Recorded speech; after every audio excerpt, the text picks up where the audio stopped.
dans le match Nigeria-Algérie. Même la loi du jeu s'éclipse ici. Vient l'épisode de l'eau, ou l'art de ne pas voir. Le ballon mouillé par la pluie. La main du Nigérien frappe la balle, une main dans la surface. Et comme pour lever tout doute, l'eau jaillit, oui l'eau de la pluie. Le ballon était mouillé, la preuve éclabousse l'image. La justice insiste. Alors on repasse l'action.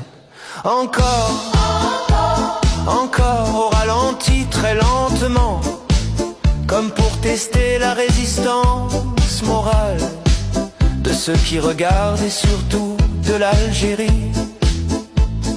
L'image devient limpide, presque pédagogique. Mais l'arbitre, lui, dans une autre dimension.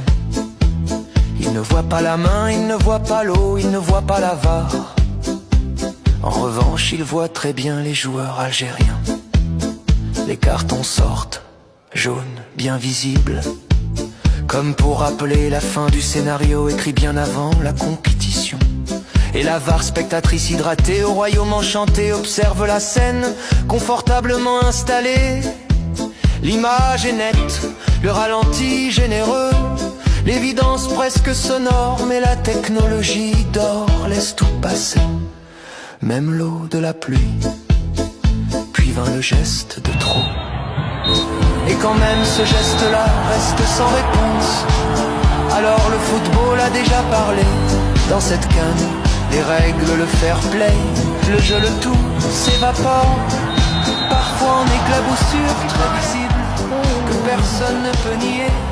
Et l'Algérie encore une fois gagne en respect pour ses valeurs et qualités. Le reste, le public l'a compris depuis longtemps et ricane sur cette pauvre canne.